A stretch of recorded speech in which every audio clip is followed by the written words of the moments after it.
Hey everybody, it's Mitchell Alomar here. I'm with Bridget Bartlett. Bridget, how are you? I'm so good. Thank you for having me. I see you over my news feed. I see you over my YouTube videos.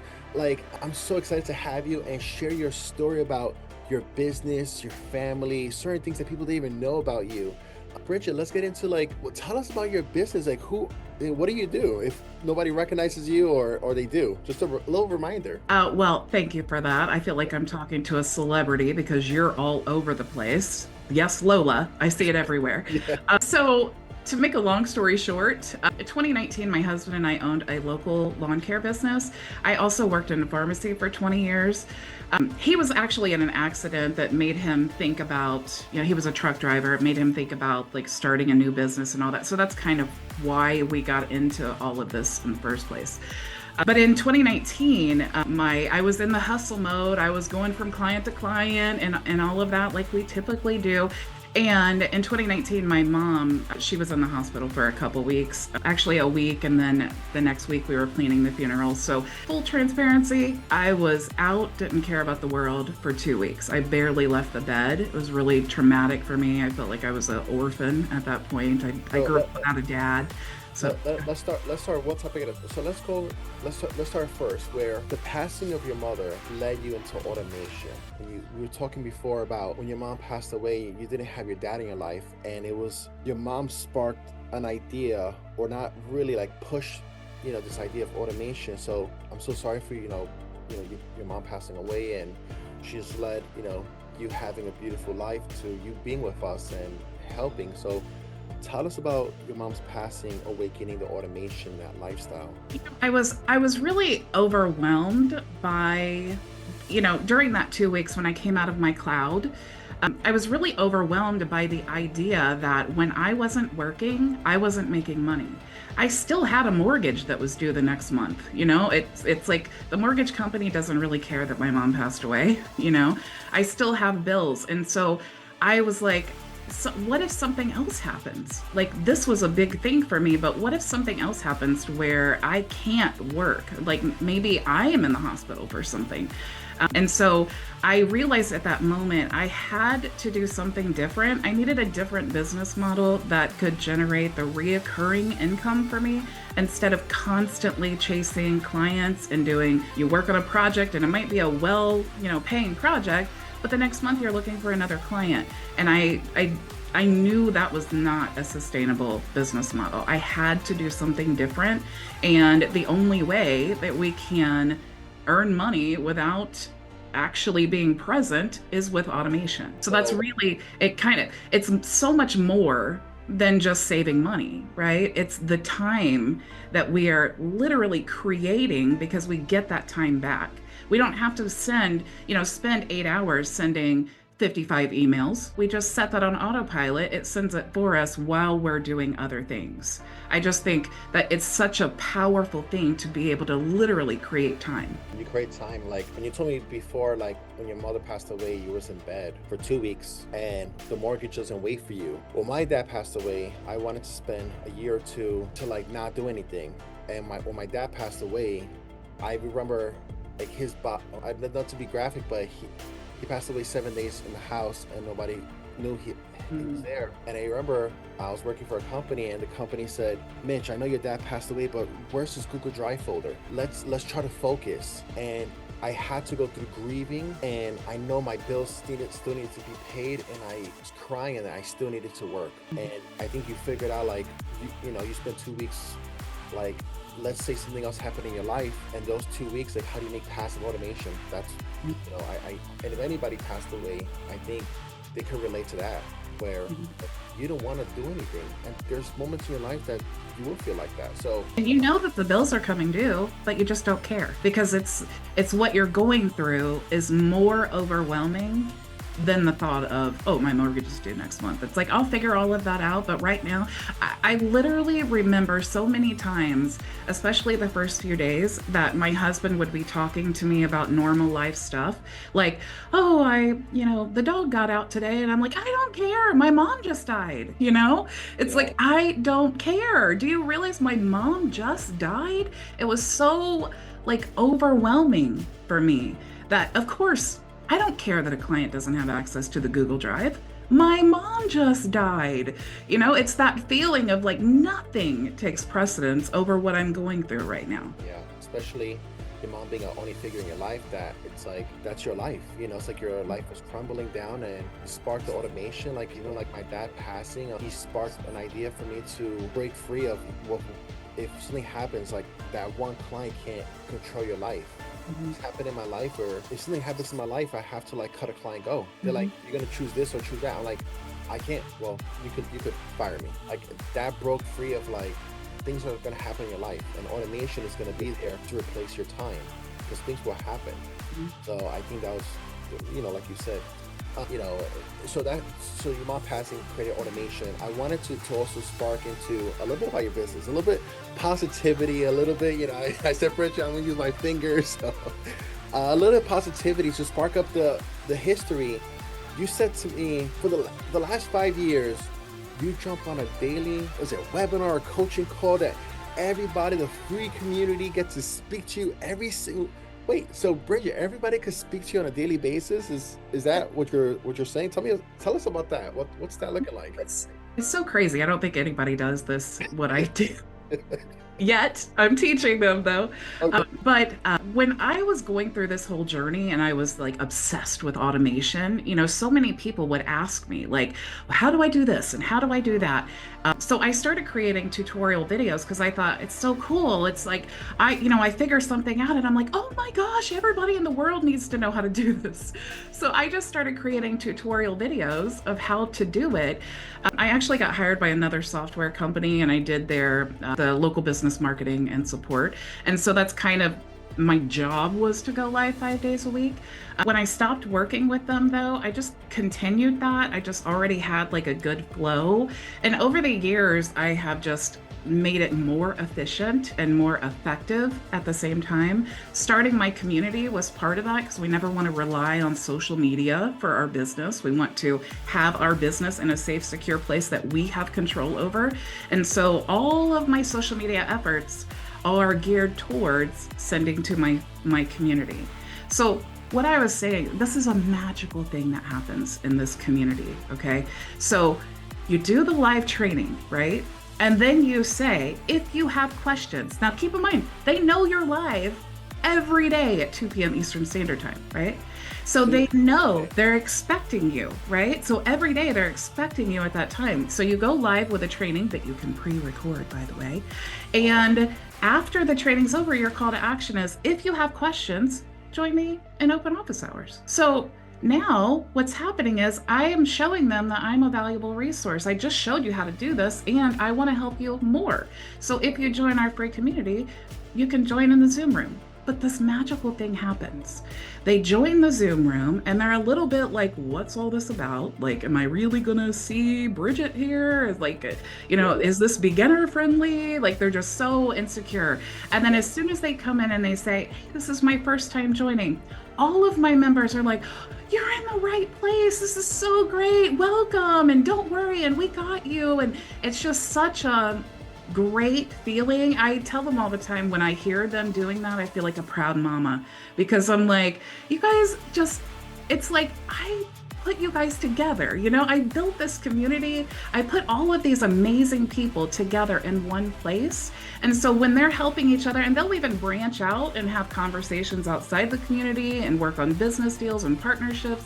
And it's just so amazing and rewarding to me to have been a part of putting them together, but also just giving people a place to go for their questions because we've all submitted tickets for support and then we wait. What's the difference between a free, so everybody could if you want to see Bridget in person, talk to her live if you're watching this, and every single day at 2:00 you could reach out to Bridget. But Bridget, what is the difference between you're free going in there versus a paid? Is it paid? Is you getting all the tools? What's the difference looking like? Essentially, I try to sum it up with like the free is the education, the paid are the resources and tools. So I'll educate you. I'll show you how to build whatever system that you're looking for. I have 1,500 videos on YouTube and in my community. So I'll show you how to do it. But if you want the resource I'm providing to my paid members, like this is done, If you want that, that's in my paid community. Also, I provide other software because there's a lot of people who start like agencies and coaching programs, and they rely on their time as their service. What I actually rely on is the tools. So I provide tools like an AI ads manager that they can white label, because my goal is to help them increase their reoccurring income. Also, I provide other tools like a social media autopilot. I have my own GPT. I have like a AI lead system that I provide, so that, because I don't want them to just sign up for something.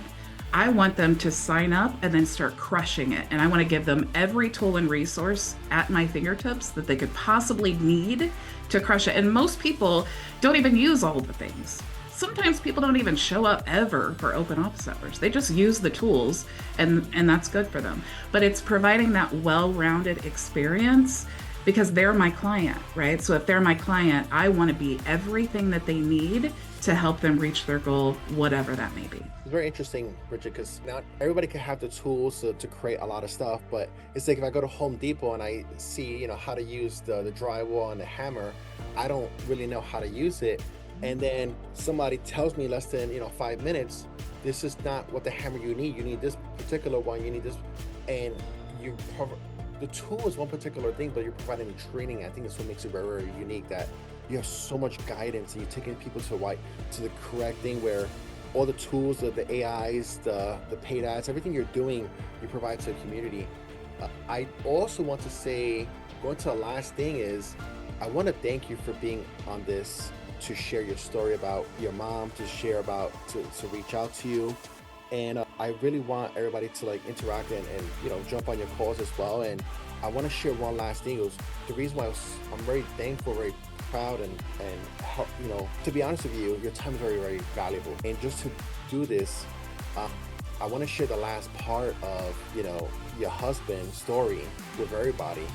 And you limited your time, but you're able to effectively use your time and spend more time with your family and your husband based on that. So the last thing is, and everybody who listens to this, you could relate on utilizing your time and utilizing different tools. So you said to me, your husband's cancer scare took from your time being out. You had a bunch of automation, and then you already limited more to that. Tell us about, well, first of all, is everything okay with your husband? Yes. Tell us about that. What happened? What happened there? So we had a local lawn care business, and one day, or it was actually in the middle of the night, he just woke up yelling out in pain. And my husband's not someone who's like that. So it freaked me out. And I'm like, oh my God, are you okay? What's happening? And he's literally laying in the floor, rolling around in pain. I was like, about to call 911. I was freaking out. He wouldn't let me call 911. You know how you guys are. So he was like, no, I don't, and so I was like, okay, well, you're going to the doctor. So the next day we go to urgent care, basically fast forward this whole year. The doctor thought, because he's so young and because we found out he broke his back, but they're like, why does a man your age, how do they break their back? They said that his injury was like he fell off a roof. And so that's how damaged his back was. So they thought it must be cancer. So we did all this tests. We did, this went on for a year. It's test after test after test. Finally, we found out that he had osteoporosis, which is still kind of strange for his age. But during that year, I was reminded again about what I experienced with my mom. About, I've spent all these years hustling and going to events and doing all these podcasts and things. I couldn't pass yours because you're amazing. But I just, love your hustle, by the way. Love it. But I spent all this time hustling, and when I thought I'm gonna lose my husband, I was literally praying, and I don't want to start crying now, but I was literally praying God, I'm just at a point now where we're really reaping the rewards of my hard work, and my business is doing amazing, and don't take him from me now, I really don't want to cry. But I just thought that's so unfair because he's been my cheerleader, my support system. And I just thought, I cannot even imagine. It's like I've spent all this time working, and now for what if he can't enjoy it with me? So it really opened up my eyes to like what's really important. And I think once we reach that financial goal in our business, whatever that may be, when do you say, okay, enough's enough? Now I'm going to focus on the things that are important to me.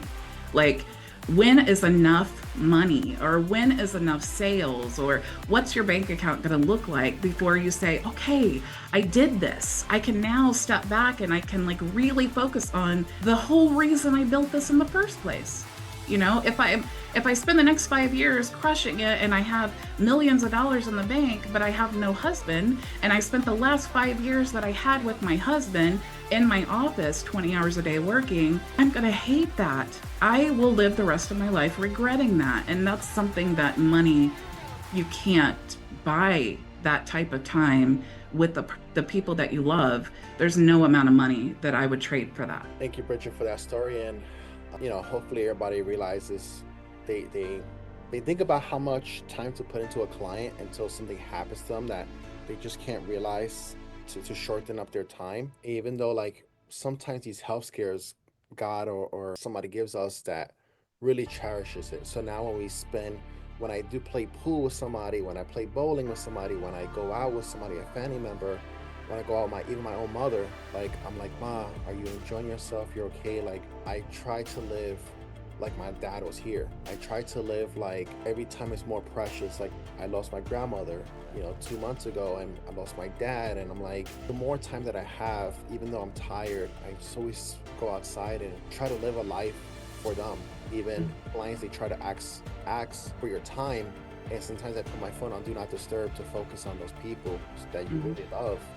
And unfortunately, things happen that your husband had to have that scare in order for us to spend more time together.